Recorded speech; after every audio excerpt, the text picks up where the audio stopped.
Pronto, hoje a gente vai começar a falar da organização do trabalho, tá? O projeto de organização do trabalho. É isso que nós vamos ver hoje. E a gestão da produção, ela, ela apresenta, né, esse tópico, né, mais ligado principalmente com foco na tecnologia, nos sistemas, nos procedimentos, nas instalações, tá bom? Em outras palavras, né, nas partes não humanas. Mas a gente sabe que também a gente precisa fazer, né, a organização, a forma como os recursos humanos eles são gerenciados, né? Porque isso vai ter um impacto na eficiência, né, das funções operacionais, né, de como vai fluir, né, toda a operação. E os recursos humanos, eles são uma parte, né, dos recursos que a gente tem disponível, né, dentro daquele gráfico lá do processo de transformação, né. Então, essas atividades, elas vão influenciar, né, no relacionamento entre pessoas, né, com a tecnologia que a gente vai usar, os métodos de trabalho que vão ser empregados, e isso, né, normalmente é chamado de projeto de trabalho. Então, toda essa integração com todos esses elementos que eu falei para vocês, né, é justamente o que vai fazer o projeto, né, de trabalho, né, de organização do trabalho. E o projeto de organização do trabalho, ele está ligado com o projeto de produto e serviço e com o projeto, né, de processos e com o projeto do arranjo físico, né, do arranjo fixo, do arranjo físico, do fluxo, né, então tudo isso vai estar interligado, tá certo? Bom, professora, e o que é, no caso, deixa eu passar aqui o slide. Pronto. Aí aqui a gente vai ter. Opa, passei demais. Pronto. Aí aqui vai ter, eu trouxe para vocês, né, para vocês verem as questões chaves, que é o que a gente vai abordar, né, digamos assim, na nossa aula. As questões chaves é justamente essas 4 perguntinhas aqui, né? Quais as principais decisões em um projeto de trabalho, né, na organização do trabalho? Quais os principais objetivos? Quais têm sido, né, as influências aí mais significativas na prática do projeto de trabalho e como diferem as influências, né, que teve aí ao longo do tempo, né, no projeto de trabalho, tá bom? Bom, o projeto de organização do trabalho, a gente tem aí, né, alguns, digamos assim, algumas questões que vão nos permitir entender, né, como é que ele vai funcionar. E o projeto de organização do trabalho, ele vai definir a forma como as pessoas elas vão, né, no caso, agir, que foi o que eu falei basicamente na introdução para vocês, né? Definir aí as perspectivas, né, do que é requerido das pessoas e a influência das operações, né? Definir também as suas atividades em relação aos seus colegas, às outras pessoas que vão trabalhar junto, né? E também o projeto de organização do trabalho, ele vai auxiliar no desenvolvimento da cultura da organização, né? A cultura organizacional, os seus valores, as suas crenças, né? E todos os princípios que são aí, os pressupostos, como eu botei aqui, né? Que são compartilhados. Bom, e o projeto e organização do trabalho, ele tem alguns elementos, tá? O projeto de trabalho, ele envolve, né, um número aí de elementos, né, separados, embora eles estejam relacionados, né, quando tomados em conjuntos, eles vão definir o trabalho das pessoas na produção. Então, não importa se você é gerente, se você é um operador, né?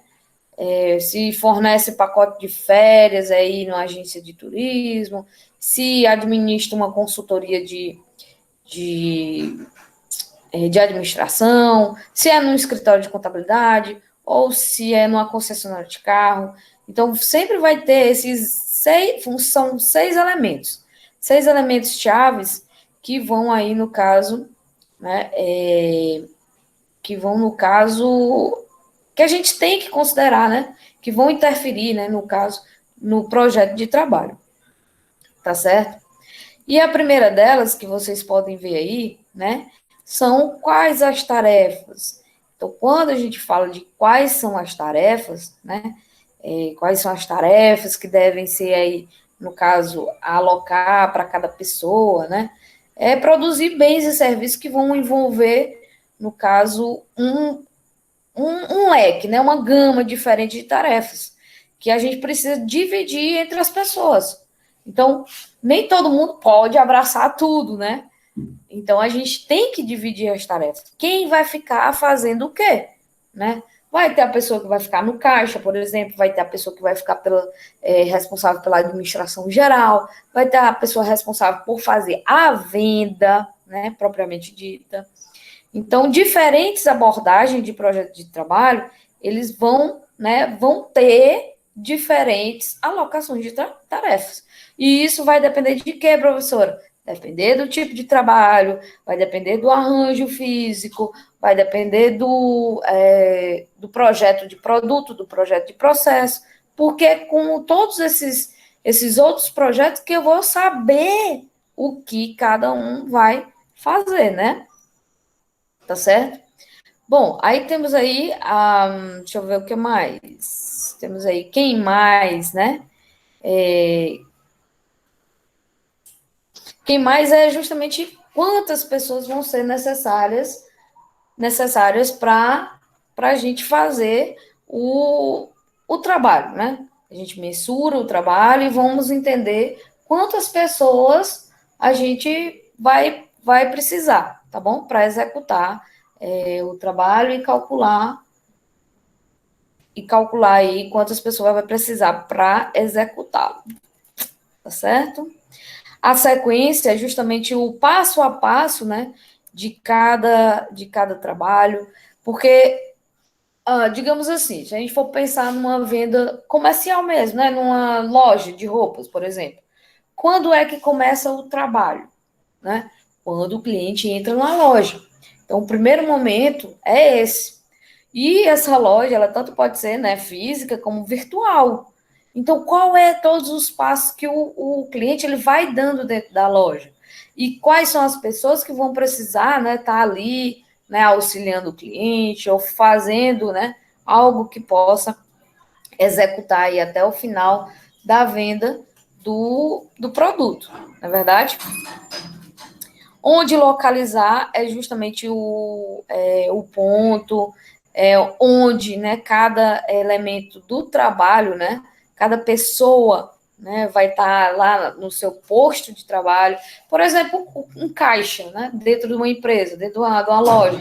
Ela pode ficar na frente, ela pode ficar no fundo, né? Isso aí vai depender do layout, vai depender desse outro projeto que a gente vai ter, não é verdade? Vocês ainda lembram disso, né? Não é? Agora vamos passar aqui as condições ambientais. Nas condições ambientais, a gente fala, né, das condições que os trabalhos eles vão ser desenvolvidos, né? E a gente tem esse impacto, né, significativo sobre a eficácia, porque a gente tem a relação com o conforto, com a segurança, né? E isso é justamente chamado de projeto ambiental, que envolve as questões como barulho, calor, iluminação no ambiente de trabalho. Então, é isso, o ambiente aí que a gente está falando, né, as condições ambientais, é justamente esses elementos que vão interferir no trabalho, tá? Não é as questões verde, não, é as questões relacionadas ao conforto e à segurança das pessoas que vão desenvolver o trabalho, né? Quais habilidades que vão ser necessárias para desenvolver os trabalhos, tá? Então, aí a gente tem a questão do comprometimento, né, dos funcionários, deles executarem as tarefas, né? De forma que eles saibam o que estão executando, quais as habilidades, né, eles precisam ter. Temos ainda que como se relaciona com as instalações, porque uma coisa é aquele elemento, né, da pessoa, do funcionário, mas ele vai se relacionar com os equipamentos, com o maquinário, né, com o software. Então, a gente vai ter também isso no projeto, levantado no projeto. E quanto à autonomia, os funcionários, os colaboradores também, eles vão poder ter, né, em relação ao desenvolvimento das tarefas, tá bom? Porque aí a gente tem que entender que como que a gente pode aí, encorajar, né, as pessoas para manter esse comprometimento, né? É uma questão importante que tem que ser levantada também no projeto de organização do trabalho, né? Que depois a gente vai ver, né, que é justamente aquela parte onde a gente vai incluir o empowerment, né, o empoderamento do colaborador, o trabalho em equipe, o trabalho flexível. Então, tudo isso vai estar dentro da autonomia aí do funcionário, né, do colaborador, do recurso humano. E aqui a gente tem as abordagens práticas para o projeto de trabalho. O projeto de trabalho, ele passou, né, por essa ordem cronológica aqui, até chegar aí até depois, né, dos anos 2000. Então, a gente tem uma cronologia de diferentes abordagens, né, para cada projeto de trabalho. Quando começou, foi justamente ali antes, né, de 1900, com a divisão do trabalho. Depois a gente teve a administração científica, isso aqui a gente vai relembrar um pouco, né, das teorias da administração. A gente teve, né, em seguida, a ergonomia, né, nos anos 50, a abordagem comportamental, né, nos anos 70, o empowerment, depois dos anos 80, o trabalho em equipe e o trabalho flexível. Então, foi todo esse percurso, né, até chegar. A gente está até, eu, por exemplo, né, estou nesse momento aqui, né, vivendo o trabalho flexível. Mas uma coisa que vocês têm que entender é que a gente precisou passar por tudo isso para chegar até aqui, tá? E ainda hoje a gente tem, né, questões do entendimento, né, da divisão do trabalho, os benefícios que a administração científica trouxe. Também temos, né, a parte da ergonomia, que tudo isso, né, foi uma construção para a gente chegar até aqui.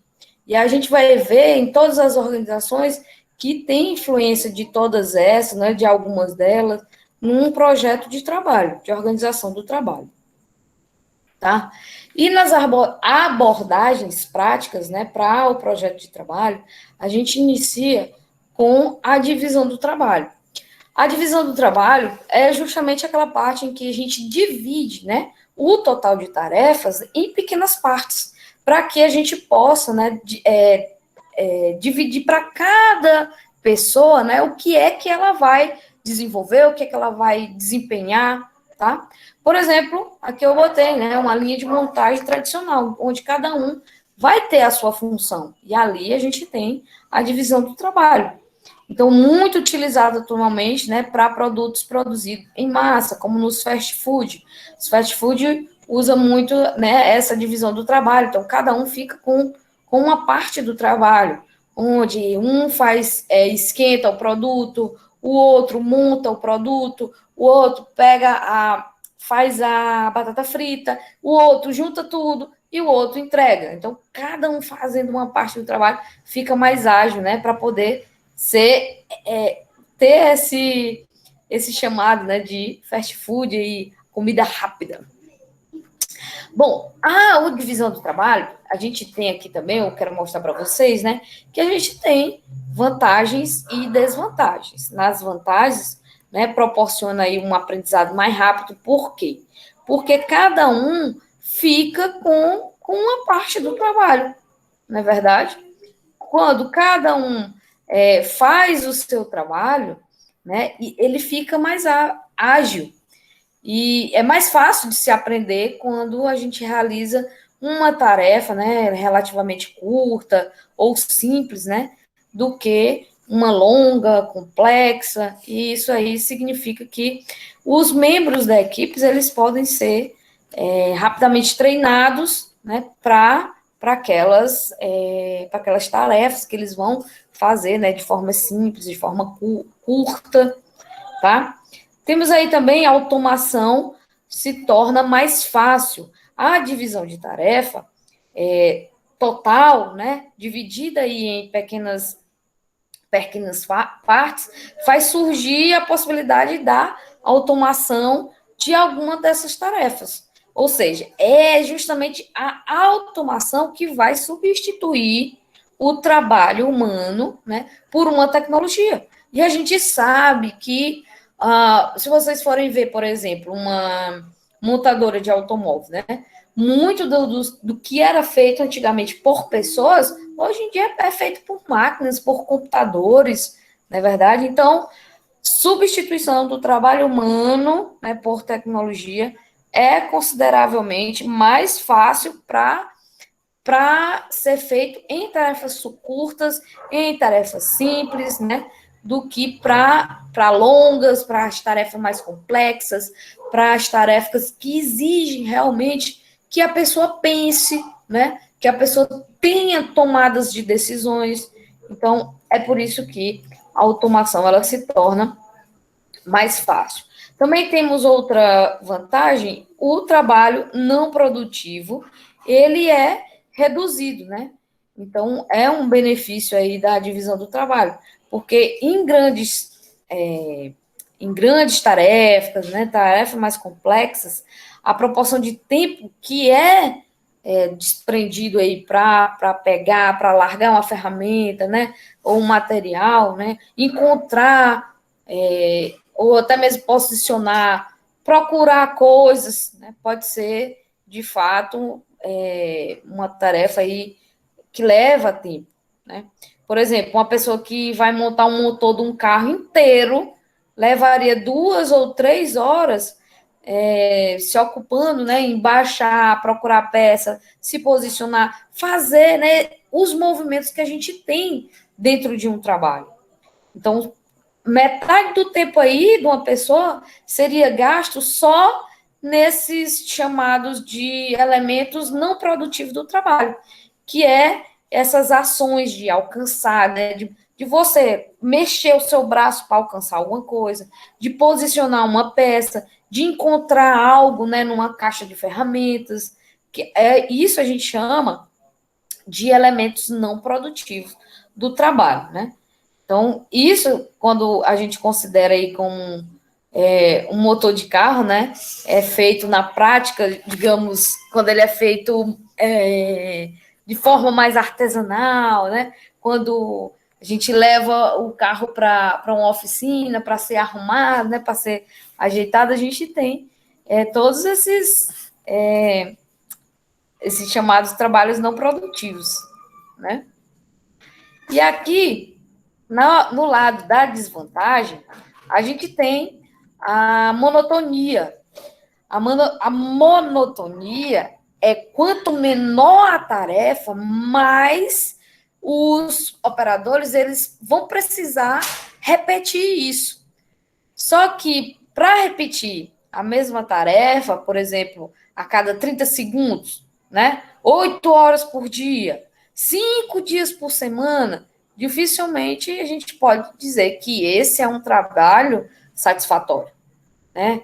Além da gente ter aí também a questão das objeções éticas, né? E também tem outras objeções mais práticas, né? Para o trabalho aí que induzem, né? Realmente ao tédio. E essa monotonia é o que faz com que, né? Quem projeta um trabalho reduza, né, a participação do homem, do humano, né, em algumas tarefas que são repetitivas. Também temos aí o dano físico, porque tem a questão da repetição continuada, a gente tem casos aí de danos físicos, né, casos extremos, como quem usa muito computador, né, pode ter ler nas mãos, né, dores nas mãos, nos punhos, nos braços. Não sei se vocês já assistiram aquele filme, Tempos Modernos, né, que o Charlie Chaplin, o personagem dele, né, fica apertando o parafuso e de uma hora para outra ele sai ali daquele ele se desconecta, né, da linha de produção e fica apertando parafuso, apertando, né? Então, ultrapassa a forma que você vai fazer o trabalho e continua aquele movimento, né, que não para, e aquilo ali pode lhe causar uma pode lhe causar até mesmo uma redução na sua capacidade física, né? E isso pode ser realmente um agravante para o ser humano, para o colaborador. Temos aí também a baixa flexibilidade. A baixa flexibilidade é justamente como a gente tem, né, uma tarefa que é dividida em muitas outras tarefas pequenas, então, frequentemente aí dá ao projeto do trabalho uma rigidez maior, que é difícil de alterar, né, mutuamente todas as partes do projeto, todas as partes da tarefa, tá? Por exemplo, se numa linha de montagem, né, foi escolhida para fazer um produto específico, mas em um certo momento tem que mudar para a manufatura de um produto diferente, né? Então, a linha toda ela vai precisar ser reprojetada, né? Ser reconfigurada. E isso provavelmente, né, implica em mudar um conjunto de tarefas de cada operador que vai estar lá fazendo essas pequenas tarefas, né? O que pode ser aí um procedimento demorado e também difícil. E por último, aí, em relação à divisão do trabalho, divisão das tarefas, a gente tem a questão da robustez, que são trabalhos altamente segmentados, que implicam que os materiais, né, ou até mesmo a informação, elas passem por diversas etapas. E se um desses estágios não está trabalhando corretamente, a gente pode, por qualquer razão que for, né, um equipamento defeituoso, toda a produção ela vai ser afetada. E aí o que a gente chama na administração de gargalo, né? Pode ter um gargalo ali, é uma coisa que está atrapalhando, né, a fluidez da execução do trabalho. Então, qualquer problema, né, ele pode afetar aí todo o trabalho. Bom, na próxima abordagem que a gente vai ver é a da administração científica, né? A expressão aí de administração científica, ela foi estabelecida mais ou menos, não, foi precisamente em 1911, com a publicação do livro do Frederick Winslow Taylor, né? Na verdade, digamos assim, as suas abordagens, a sua forma como ele projetou o trabalho, né? Que muitas vezes a gente vê, né, na administração científica, nas teorias, né? Que é o chamado Taylorismo. Então, nesse trabalho, a gente identificou, né, que entendeu, né, que a administração ela passa a ser uma ciência. E temos aqui, né, algumas características dela, onde todos os aspectos do trabalho eles devem ser estudados, né, de forma científica para estabelecer leis, regras, né, para melhores métodos de trabalho, porque antes a administração ela era tida como uma arte, né, como algo artesanal. Também temos, né, outra característica, a coisa do trabalho justo, né, de um dia, Os administradores, eles planejam o método de trabalho, os trabalhadores executam o trabalho, né, nos padrões que foram estabelecidos. Então, isso é a administração científica. São as características que a administração científica trouxe, né, para o projeto de trabalho, para um projeto de trabalho. Também temos a cooperação aí entre os administradores e os trabalhadores com o estudo do método, né, que vai concentrar aí, no caso, a determinação dos métodos, né, e atividades que devem ser incluídas num trabalho. O outro aí, no caso, pode ser a medida do trabalho, em que preocupa-se justamente com a medição do tempo e que deve, né, levar a cada execução. E a junção dos dois, a gente chama de estudo do trabalho, ou até mesmo estudo de tempos e movimentos, tá? Então, a medida do trabalho e o estudo do método, eles são discutidos aí mais adiante em outra oportunidade. Mas, detalhando um pouquinho aqui o estudo do trabalho, tá?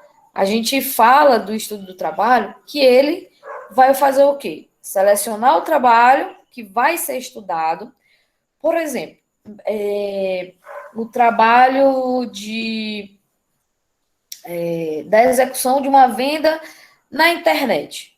Quais são os passos, né, que a pessoa que vai fazer essa venda pela internet, né, ela vai ter que fazer, tá? Ah, não, professora, mas esse trabalho é todo feito pelo próprio cliente, o cliente que faz. Tá bom, beleza. Depois que o cliente termina a compra, né? O cliente compra, mas a empresa, ela vende. Depois disso, que essa parte é executada e a venda é finalizada, né? O colaborador, ele vai ver se tudo deu certo, vai olhar qual foi o produto que o cliente escolheu, vai separar a mercadoria, vai mandar a mercadoria para a expedição vai mandar, né, para a transportadora vai enviar, né, até a casa do cliente. Então, todo esse trabalho, né, até chegar ao momento lá do cliente, a gente tem que estudar, tá? Outra coisa é, por exemplo, pronto, montar um hambúrguer, né, que eu já tinha dado o exemplo passado, né? Então, vamos selecionar esse trabalho aqui, da montagem do hambúrguer. Então, o que é o passo a passo do hambúrguer, tá? E todo esse passo a passo, até o movimento, pessoal, que o colaborador faz de pegar um pão, né? Botar. Vocês assistiram o filme, né? Que eu mandei vocês assistir, Fome de Poder. Lá tem todo esse estudo do trabalho e onde foi selecionado o trabalho e ele mostra, né? Todo o passo a passo que o trabalho foi tendo, tá certo?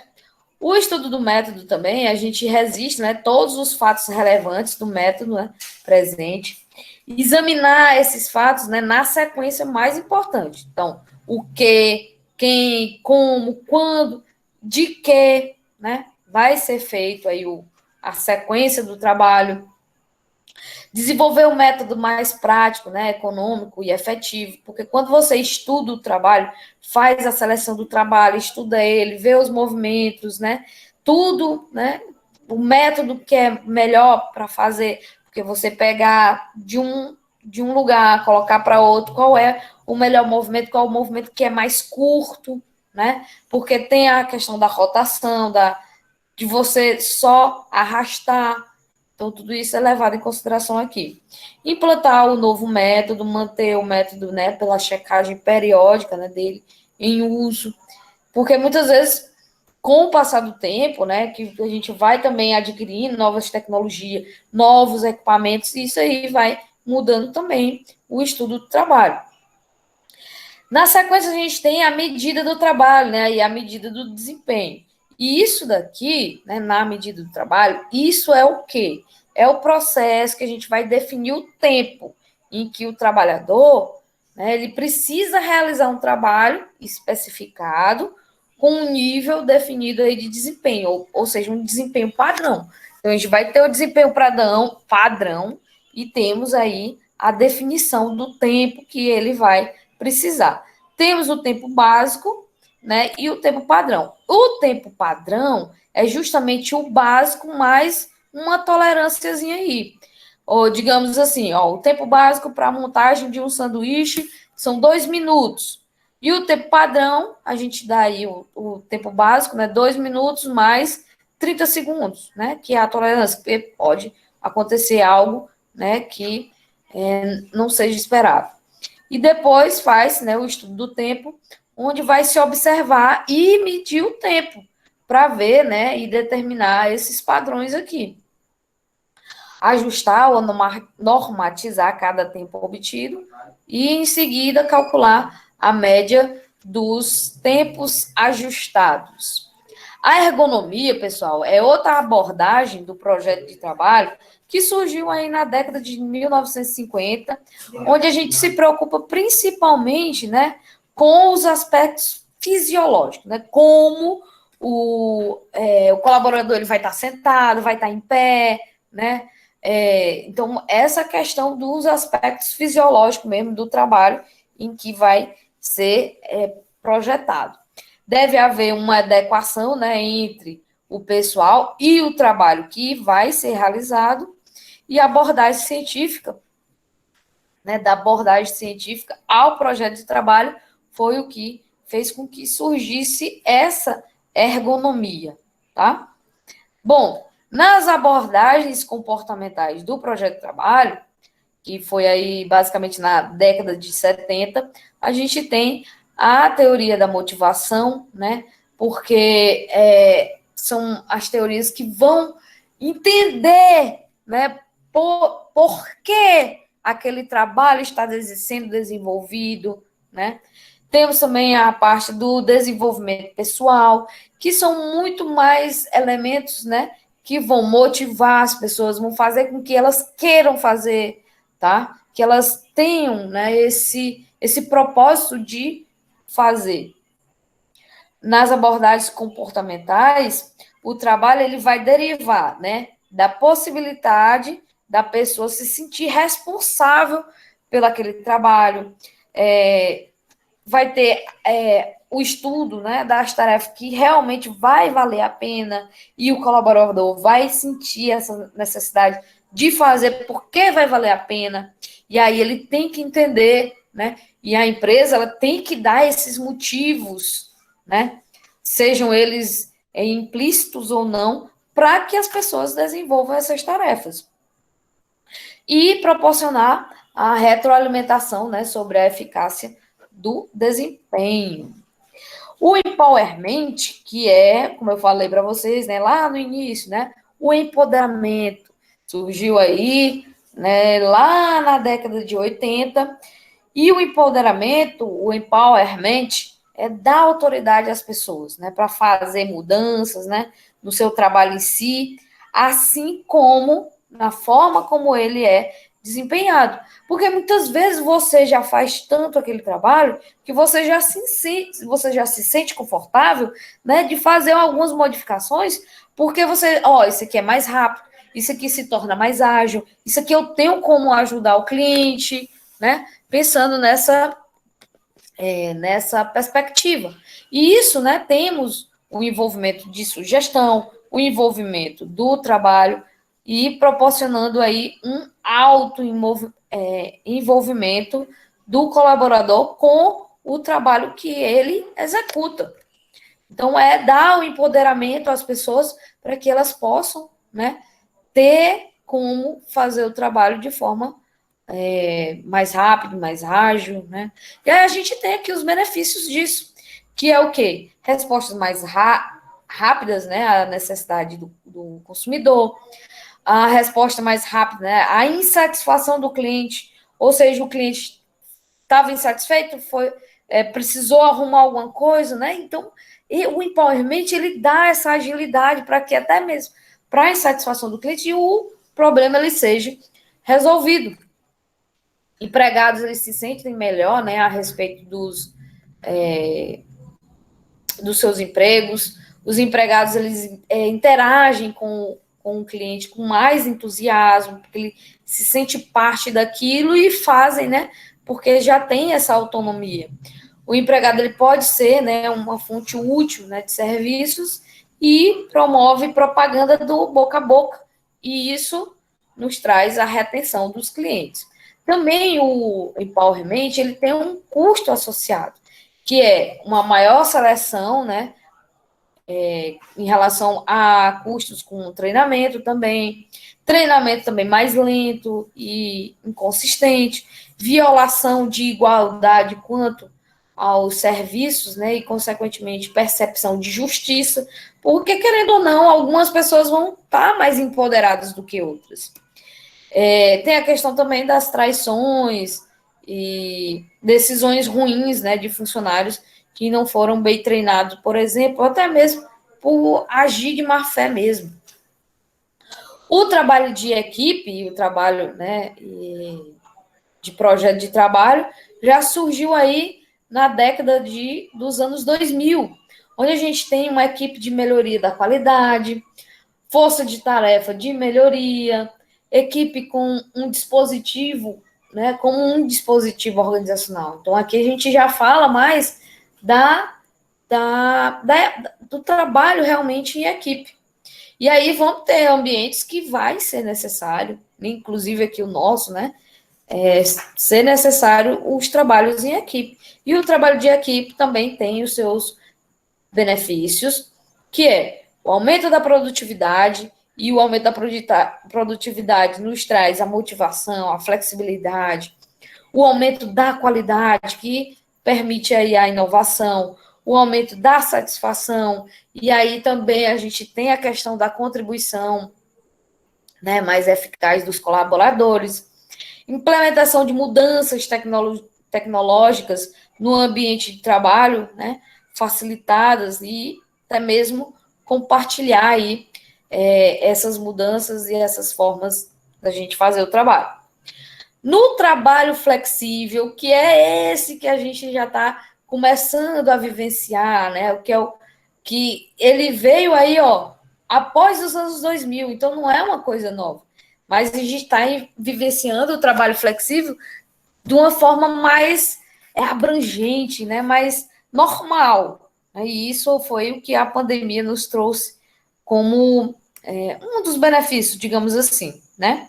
E a gente tem o tipo de trabalho, ele relacionado à administração por objetivos, onde isso nos traz a flexibilidade de habilidades, a flexibilidade de tempo, tá? Onde isso daqui, na flexibilidade de tempo, é como, por exemplo, eu fazer, né, todo o nosso script da nossa aula, fazer toda a nossa aula, fazer toda a nossa programação num sábado à noite, por exemplo, e colocar lá, né, a opção de programar para terça-feira, às 19h30, por exemplo, né? Então, eu posso desenvolver o meu trabalho, né, o momento que eu, né, me sentir confortável, e vocês também podem fazer o trabalho de vocês, assistir a aula de vocês, né? Ah, professora, eu não gosto de assistir aula de noite, eu prefiro de manhã, então vai lá e assiste de manhã. Ah, professora, de manhã eu não tenho tempo, eu gosto de madrugada, vai lá e assiste de madrugada, faz as atividades, né, no momento que você acha mais apropriado, né? E flexibilidade de locação, de até mesmo onde, né, as pessoas vão estar. Eu sei que alguns de vocês podem estar até no trabalho, pode estar em casa, pode estar em outra cidade que não é paulistana, não é verdade? Então, tem essa flexibilidade que o trabalho flexível nos proporcionou, tá? E as questões chaves que a gente teve aí, né? Quais são as principais decisões do projeto de trabalho? Onde a gente tem decidir quais as tarefas alocar para qual pessoa, em qual sequência, onde, quem estaria envolvido, né? Tem tudo isso. E quais os principais objetivos do projeto de trabalho?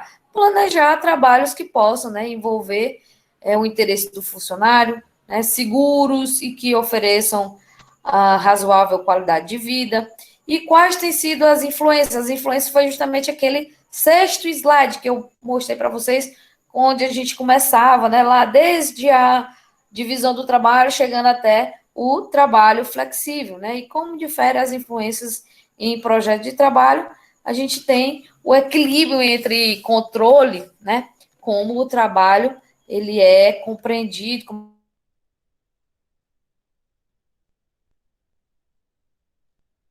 Então é isso, pessoal, nossa aula de hoje. Finalizamos por aqui, tá certo? Espero que tenham gostado e vou, na sequência, colocar tudo na plataforma, tá bom?